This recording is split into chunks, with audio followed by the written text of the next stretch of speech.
بسم الله الرحمن الرحيم. الإنسان بطبيعته دايما بيبقى محتاج للحافز الخارجي. مش ناس كتير بتعرف تحفز نفسها داخليا ويزق نفسه إن هو يوصل لهدف، فبيبقى محتاج دايما حافز خارجي. تلاحظها قوي دي في الرياضة، دايما المدرب بيحفز اللعيبة عشان تكسب. تروح لكوتش في الجيم تلاقيه دايما بيحفز اللي بيلعب معاه ان هو يعد اكتر، ان هو يعمل يشيل اكتر.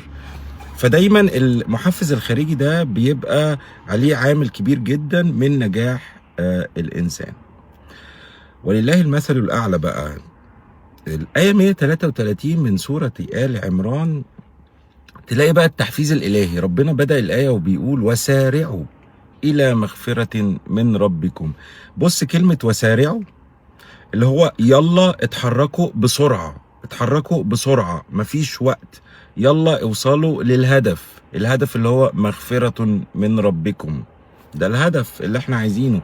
فشايف التحفيز الإلهي عشان الله رؤوف بالعباد، رؤوف تواب غفور رحيم. فبيستخدم لك الكلام. يعني انت لما تفتح القرآن كله بيحفز، القرآن كله بيحفز. فنتمنى ان احنا نسارع بقى الى مغفرة من ربنا كده، واحنا داخلين على رمضان وده شهر المغفرة. فده الشهر اللي احنا محتاجين نجري فيه بسرعة على ربنا. وسارعوا.